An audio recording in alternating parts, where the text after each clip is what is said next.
দেখো এবার তোমাদের বলি, তোমাদের কিন্তু কাউন্সেলিং খুব শীঘ্রই শুরু হতে চলেছে। দেখো তোমাদের কিন্তু এখন দুর্গাপূজার পিরিয়ড চলছে, অর্থাৎ আমাদের 12 তারিখ থেকে পূজা শেষ হয়ে যাচ্ছে।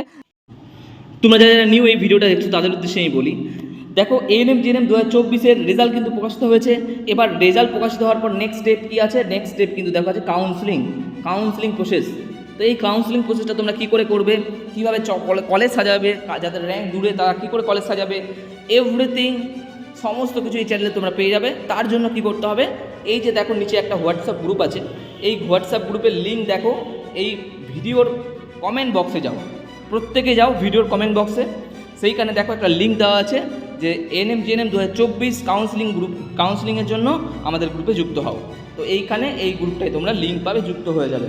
কেন যুক্ত হবে? কারণ বললাম যেহেতু তোমরা নিউ আছো, হয়তো আগে করোনি, বা যারা যারা করেছো, তো তোমাদের সবার সুবিধার্থে কিন্তু আমরা এই গ্রুপটাই সমস্ত কিছু নোটিফিকেশান দেবো, সমস্ত কিছু আপডেট এই গ্রুপে দেবো। যে পিডিএফগুলো হচ্ছে মেডিকেল সার্টিফিকেট কী করে বানাবে, ডোমিসাইল সার্টিফিকেট কী করে বানাবে, এই পিডিএফগুলো সমস্ত কিছু এই গ্রুপে তোমরা পেয়ে যাবে। তো যারা যারা নতুন আছো ভিডিওটা দেখছো, প্রত্যেকেই কাউন্সেলিং হেল্পের জন্য এই গ্রুপে তোমরা প্রথমে যুক্ত হয়ে যাও, কারণ সবার আগে আমরা এই গ্রুপে কিন্তু নোটিফিকেশান প্রোভাইড করবো। এএনএম জিএনএম 2024-এর ব্যাচে আমাদের সর্বোচ্চ ব্যাচে হাইস্ট গেছে মুন্নি আক্তার রনি। সে আমাদের পেড ব্যাচের স্টুডেন্ট, 101 তার প্রাপ্ত স্কোর, এবং তার এসে এএনএমে র্যাঙ্ক করেছে 95, এবং জিএনএমে তার র্যাঙ্ক হয়েছে 105। তো এই স্কোরটা যে সে করেছে তাকে কিন্তু যথেষ্ট পরিশ্রম করতে হয়েছে। এবং বলে রাখি, দেখো তোমাদের কিন্তু একটা সঠিক গাইডেন্স চাই, গাইডেন্স ছাড়া কিন্তু কেউ কখনো সঠিক লাইনে যেতে পারে না। দেখো এবার তোমরা নিজেরাও বাড়িতে পড়াশোনা করতে পারো। এবার তোমরা যদি মনে করো যে কেউ গাইডেন্স চাইছো কোনো পার্সোনালভাবে, তোমরা আমাদের সাথে যোগাযোগ করে নিতে পারো। কারণ দেখো একটা শিশু যখন বেড়ে ওঠে, প্রথমেই কিন্তু সে তখন নিজে মানে দাঁড়াতে পারে না, তাকে কিন্তু হাঁটিয়ে হাঁটিয়ে বাবা মারা কিন্তু হাঁটায়। আস্তে আস্তে সে কিন্তু হাঁটা শিখে, কথা বলা শেখে, সমস্ত কিছু সে শিখে যায়। তো তাকে কিন্তু কে গাইড করে? বাড়ির মা হয়তো গাইড করে, বা বাবা গাইড করে। তো ঠিক তেমনই আমরাও কিন্তু তোমাদেরকে একটা গাইডেন্স প্রোভাইড করব, ঠিক আছে? তো তোমরা যারা যারা ব্যাচে অ্যাডমিশন নিতে চাইছো, স্ক্রিনে মেনশন নাম্বারে অবশ্যই তোমরা যোগাযোগ করে নিতে পারো। আর আমাদের সেকেন্ড টপার হচ্ছে, স্কোর করেছে 97, ঠিক আছে? তার জিএনএম র্যাঙ্ক 224, এএনএম র্যাঙ্ক 203, তোমরা স্ক্রিনে দেখতেই পাচ্ছ আমাদের ব্যাচের সেকেন্ড টপার। আর আমাদের ব্যাচ থেকে থার্ড হয়েছে আবু ওহাব, যার প্রাপ্ত স্কোর 94, এবং সে যেহেতু ছেলে, তো সে ছেলের মধ্যে থেকে ব্যাচে হায়েস্ট পেয়েছে, এবং তার জিএনএম র্যাঙ্ক হয়েছে 334। সে কিন্তু সরকারি কলেজ অবশ্যই পেয়ে যাবে। তো তারা কিন্তু ভালো পরিশ্রম করেছে। এটা হচ্ছে আমাদের ফার্স্ট, সেকেন্ড, থার্ড, এবং 80+ বা 90+ কিন্তু অনেকে পেয়েছে, প্রায় 100-100-র উপর স্টুডেন্ট ছেলে মেয়ে পেয়েছে। তো তোমরাও কিন্তু পাবে, তোমাদেরকেও তার জন্য খাটতে হবে, পরিশ্রম করতে হবে। এখন দুর্গাপূজার পিরিয়ড চলছে, অর্থাৎ আমাদের 12 তারিখ থেকে পূজা শেষ হয়ে যাচ্ছে। 12 তারিখ পূজা যে শেষ হয়ে যাচ্ছে, দেখো এখন কিন্তু সমস্ত কিছু অফিস ছুটি আছে। 18 তারিখ অবধি অফিসিয়াল সমস্ত কিছু ছুটি পড়ছে। এবার 18 তারিখের পর, অর্থাৎ 19 তারিখ থেকে অফিস খুলবে। দেখো 19 তারিখ থেকে অফিস খুলেই তো সাথে সাথে আর রেজিস্ট্রেশন হবে না। মোটামুটি তোমাদেরকে প্রথমে একটা কী করবে, রেজিস্ট্রেশনের নোটিশ দেবে। হয়তো 20 তারিখ একটা রেজিস্ট্রেশনের নোটিশ দিল যে 23 তারিখ কি 24 তারিখ থেকে তোমাদের কাউন্সেলিংয়ের রেজিস্ট্রেশন শুরু হচ্ছে। তো প্রথমের প্রসেসটা কী হবে, অর্থাৎ এই মাসেই কিন্তু তোমাদের রেজিস্ট্রেশন প্রক্রিয়া শুরু হয়ে যাবে। সেটা কিন্তু খুব পিছোবে না, কারণ অলরেডি কিন্তু অনেকটা প্রায় লেটে এবছর সেশনটা চলছে। অন্য বছর দুর্গাপূজার আগেই কিন্তু ধরো ফার্স্ট রাউন্ড কাউন্সেলিংয়ে কিন্তু অলরেডি রেজাল্ট প্রকাশিত হয়ে গেছিলো। এই বছর কিন্তু অনেক সেশন লেটে চলছে, ঠিক আছে? এবার দেখো প্রসেসটা কী হয়। প্রসেসটা প্রথমে তোমাদের রেজিস্ট্রেশন করতে হবে, ঠিক আছে? রেজিস্ট্রেশনের জন্য কী করতে হবে, তোমাকে কিন্তু 500 টাকা দিয়ে রেজিস্ট্রেশন করতে হবে। তার জন্য কী কী ডকুমেন্টস লাগবে? তার জন্য কিচ্ছু না, তোমাদের র্যাঙ্ক কার্ডটা লাগবে, ঠিক আছে? তোমার একটা আধার কার্ড লাগবে, ঠিক আছে? তো এই বেসিক জিনিস লাগবে, এবং তোমার একটা ভ্যালিড মোবাইল নাম্বার লাগবে, ঠিক আছে? এই বেসিক জিনিস দিয়ে তোমরা কিন্তু রেজিস্ট্রেশন করাতে পারো। আর বলে রাখি, অনেকেই জিজ্ঞেস করছো যে স্যার রেজিস্ট্রেশনের জন্য কি কোনো ডকুমেন্টস লাগবে? প্রথমেই বলে রাখি, রেজিস্ট্রেশনের জন্য কোনো প্রকার ডকুমেন্টস লাগবে না। মেডিকেল ফিটনেস সার্টিফিকেট, ঠিক আছে? তারপর তোমাদের কাস্ট সার্টিফিকেট, তারপর ডোমিসাইল সার্টিফিকেট, এগুলো এখন কিচ্ছু লাগবে না রেজিস্ট্রেশনের সময়। তোমাকে প্রথমে রেজিস্ট্রেশন করাতে হবে। রেজিস্ট্রেশনের করানোর পর তোমাদেরকে কী করতে হবে, 1 সপ্তাহ পর রেজিস্ট্রেশন হওয়ার পর তোমাকে চয়েস লক করতে হবে। চয়েস লক করার ঠিক 2 দিনের মাথায় কিন্তু তোমাদের রেজাল্ট প্রক্রিয়ার ফার্স্ট রাউন্ড, যেহেতু তুমি চয়েস লক ধরো আজকে চয়েস লক করলে, ঠিক 2 দিন বা 3 দিন পর কিন্তু তোমার রেজাল্ট কিন্তু ফার্স্ট রাউন্ড কাউন্সেলিংয়ের রেজাল্ট বেরোবে। ফার্স্ট রাউন্ড কাউন্সেলিংয়ের যখন রেজাল্ট প্রকাশিত হবে, ঠিক সেই সময় তোমাকে কী করতে হবে, র্যাঙ্ক কার্ড, যেটাকে বলা হয় অ্যালটমেন্ট আইডি, ফার্স্ট অ্যালটমেন্ট আইডিটা তোমাকে ডাউনলোড করতে হবে। এবং অ্যালটমেন্ট আইডি ডাউনলোড করবার পর তোমাকে যেই ইনস্টিটিউটে তুমি চান্স পেয়েছো সেই ইনস্টিটিউটে কিন্তু ডকুমেন্ট ভেরিফিকেশন করাতে হবে। তখন তোমার কী কী লাগবে, যখন তুমি ডকুমেন্টস ভেরিফিকেশন করাতে যাবে তখন তোমার অরিজিনাল সমস্ত সার্টিফিকেট লাগবে, কাস্ট সার্টিফিকেট লাগবে, যদি কাস্ট সার্টিফিকেট না থেকে থাকে মানে এসসি এসটি না থাকো, জেনারেল থাকো তাহলে কাস্ট সার্টিফিকেট লাগবে না, জেনারেল না থাকলে তাহলে এসসি এসটি ওবিসি বা অরফ্যান সিডি যা আছো তার কাস্ট সার্টিফিকেট লাগবে, ঠিক আছে। ডোমিসাইল সার্টিফিকেট সবার লাগবে, জেনারেল থেকে শুরু করে যে কোনো ক্যাটাগরির লাগবে, মেডিকেল ফিটনেস সার্টিফিকেট লাগবে, ঠিক আছে। তারপর তুমি যদি মনে করো যেই কলেজে সরকারিতে পেয়েছো সেই কলেজে চেঞ্জ করতে চাইছো, আপগ্রেডেশন করতে চাইছো, মানে অন্য কলেজে যেতে চাইছো, তো তুমি সেক্ষেত্রে ইএস আপগ্রেডেশন ফর্ম তোমাকে জমা করতে হবে। আর একটা কথা তোমাকে আমি বলে রাখি যেটা ভেরি ইম্পর্টেন্ট, যারা এএনএম করতে চাইছো তোমরা কিন্তু প্রথমে এএনএম যে কলেজগুলো আছে 13টা কলেজ 1 2 3 4 এইভাবে যতগুলো কলেজ আছে পরপর সাজাবে। সাজানোর পর তারপর থেকে 13 নম্বর কলেজ দিয়ে দিলে, তারপর থেকে জিএনএমের যেগুলো সরকারি কলেজ আছে তোমরা সেই কলেজগুলো সাজাবে। আর দেখো যারা যারা তোমরা প্রথম জিএনএম করতে চাইছো তাদের উদ্দেশ্যে বলবো, জিএনএম যারা করবে দেখো তোমরা প্রথমে কি করবে, তোমরা প্রথমে জিএনএমের যতগুলো সরকারি কলেজ আছে ধরো 1 থেকে 40টা বা 42টা কলেজ আছে দিয়ে দিলে, দেওয়ার পর তোমরা এএনএমের যতগুলো কলেজ আছে সেই সমস্ত কলেজগুলো দেবে, ঠিক আছে। আর একটা আমি ট্রিক্স বলে দিচ্ছি যেটা ভেরি ইম্পর্টেন্ট, যদি কারোর র্যাঙ্ক একটু দূরের দিকে থাকে 4000 5000-এর দিকে থাকে, ধরো 4K বা তার উপর র্যাঙ্ক আছে, ঠিক আছে, বা জেনারেল ক্যাটাগরিতে আছো বা 7-8 হাজার র্যাঙ্ক আছে, তোমরা কিন্তু প্রথমেই ভালো ভালো কলেজ যেমন এনআরএস, আরজিগড়, এসএসকেএম এইসব কলেজ দেবে না। তোমরা কী কী কলেজ লিখবে মানে চুজ করবে, যেমন তোমার কালনা চুজ করতে পারো, ঠিক আছে, একটু যেই কলেজগুলো দূরের র্যাঙ্কে পাই, তারপর বার্নপুর চুজ করতে পারো, ঠিক আছে, তারপর তোমার হচ্ছে ডিস্ট্রিক্ট হসপিটাল দার্জিলিং চুজ করতে পারো, তারপর কালিম্পং চুজ করতে পারো, ঠিক আছে, তারপর তোমার ইএসআই কলকাতাটা চুজ করবে, ইএসআই কলকাতা, ইএসআই মানিকতলা, এই টাইপের কলেজগুলো কিন্তু তোমরা চুজ করবে, তাহলে তোমরা সরকারিতে কিন্তু পেয়ে যেতে পারো। তাছাড়াও কাউন্সিলিং নিয়ে যদি তোমরা ভিডিও চাইছো, অর্থাৎ তোমরা দূরে র্যাঙ্ক করে কী করে কলেজ সাজাবে আরও ডিটেলসে তোমরা বিস্তারিত যদি জানতে চাও, কমেন্ট বক্সে অবশ্যই কমেন্টে জানাও যে স্যার আমরা কাউন্সিলিং রিলেটেড ভিডিও আনুন। তোমরা যদি 1000+ কমেন্ট করো, প্রত্যেকে ভিডিওটা দেখছো প্রত্যেকে কিন্তু অন্তত একটা করে কমেন্ট অবশ্যই করবে, 1000+ কমেন্ট করো, তাহলে আমি কথা দিচ্ছি তোমাদের কাউন্সিলিং রিলেটেড ভিডিও আমি পরের দিনই নিয়ে আসতে চলেছি।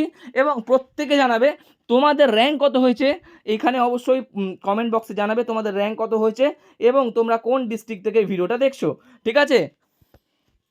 করার পর দেখবে এইখানটায় কিন্তু একটা অপশন আছে, সেখানে বলছে এএনএম জিএনএম নোটিফিকেশন, অর্থাৎ তোমাদের এএনএম জিএনএম নোটিফিকেশন কিন্তু প্রকাশিত হয়ে গেছে। তো চলো একবার দেখে নিই কী বলেছে নোটিশ। তো প্রথমে আমরা ডাউনলোড করে নিচ্ছি, ওপেন করে নেবে, ওপেন করে নেওয়ার পর দেখবে এখানে দেখো স্পষ্টভাবে লেখা আছে West Bengal joint entrance examination board notification off for counselling ANM GNM 2023, অর্থাৎ আজকে কিন্তু নোটিফিকেশনের ডেট প্রকাশিত হয়েছে, তোমাদের কবে থেকে রেজিস্ট্রেশন শুরু হচ্ছে। তো চলো একটু দেখে নিই কী বলেছে।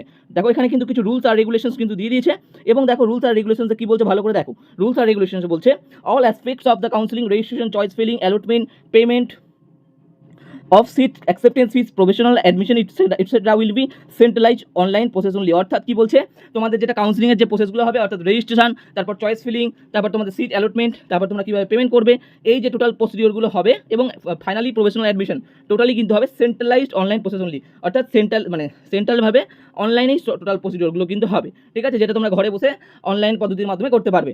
এবং অপশন নাম্বার বি কী বলেছে দেখো, the counselling will be for admission in the institutes and course as mention the approve seat matrix received from the department of H&FW government of West Bengal and publish the boards website, অর্থাৎ তোমাদের এখানে বলছে যে কাউন্সিলিংয়ের যে তোমাদের সিট ম্যাট্রিক্স যেটা দেবে সেটা সেখানে যে ইনস্টিটিউটগুলোর নাম প্রকাশিত মানে গভর্নমেন্ট থেকে যে ইনস্টিটিউটগুলোর নাম প্রকাশিত করেছে সেই ইনস্টিটিউটে কিন্তু তোমরা মানে সিট ম্যাট্রিক্স গভর্নমেন্টের শো করবে।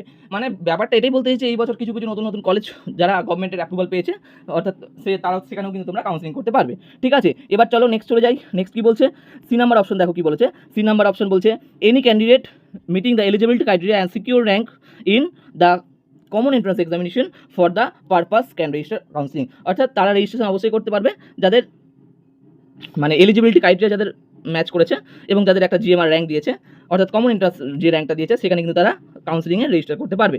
তারপর ডি কী বলেছে, there will be 3 rounds of counselling namely allotment upgradation and mop up, অর্থাৎ বলতে চাইছে এখানে কী হবে, কাউন্সিলিং হবে 3টে রাউন্ডের হবে। তো একটা রাউন্ডে প্রথমে হবে অ্যালটমেন্টটা হওয়ার পর তোমাদের চাইলে কলেজটা পছন্দ না হলে সেটা তোমরা আপগ্রেডেশন করতে পারবে, এবং আপগ্রেডেশনও যদি তোমাদের পছন্দ না হয় সেক্ষেত্রে তারপর তোমাদের লাস্ট একদম রাউন্ডে কিন্তু একটা মপ আপ রাউন্ড হয়, ঠিক আছে, সেটাও তোমরা কিন্তু পার্টিসিপেট করতে পারবে। তারপর দেখো ই নাম্বার অপশন কী বলছে, registration is mandatory for counselling and admission candidate not register which within the pre-declared period of the registration will not be considered for allotment of any seat in any round। অর্থাৎ তোমাদের এখানে বলছে তোমাদের ই কাউন্সিলিংয়ে যে admission মানে তোমাদের যে admission হবে কলেজে, তোমাদের ই কাউন্সিলিং যে মানে প্রসেসটা হবে সেখানে কিন্তু তোমাদের রেজিস্টার করতেই হবে। যারা রেজিস্টার করবে না তারা কিন্তু কাউন্সিলিংয়ে বসতে পারবে না, ঠিক আছে, এটা কিন্তু মাথায় রাখবে। তারপর চলো তারপর কি বলেছে নেক্সট পয়েন্টটা দেখে নিই। নেক্সট পয়েন্টটা বলছে registration fee for E counselling 500 rupees 500 Rulli, অর্থাৎ রেজিস্ট্রেশনের জন্য কিন্তু 500 টাকা করে তোমাদের পে করতে হবে, এটা কিন্তু বলে দিয়েছে। আচ্ছা চলো তারপরে জি নাম্বার কি পয়েন্টটা কি বলছে দেখো।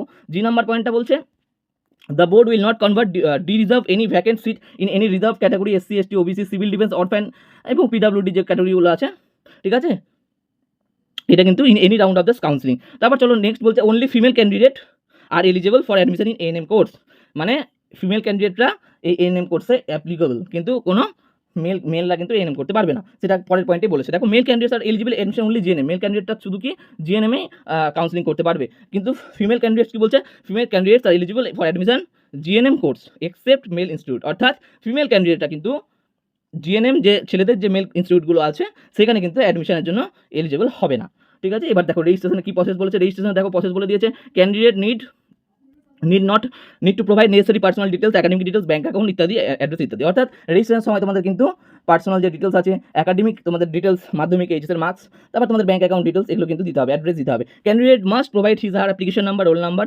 এগুলো দিতে হবে, অর্থাৎ তোমাদের অ্যাপ্লিকেশন নাম্বার রোল নাম্বার এগুলো সব বসাতে হবে। তোমাদের পাসিং স্ট্যাটাস ক্লাস 12-এ তোমাদের রেজাল্ট কেমন যেগুলো পাসিং স্ট্যাটাস এগুলো দেবে, তারপর পাসিং স্ট্যাটাস ফুল মার্কস কত কী পেয়েছো, ঠিক আছে, ইংলিশে কত স্কোর হয়েছে সেগুলো, 12-এ কত পেয়েছো এইচএসে সেগুলো কিন্তু তোমাদের রেজিস্ট্রেশনের সময় বসাতে হবে, ঠিক আছে, এটা কিন্তু মাথায় রাখবে। চলো তারপরে পয়েন্ট কী বলছে ক্যান্ডিডেট মাস্ট বি ভেরি কসিয়াস, এটা যাই হোক এটা তোমরা দেখে নেবে।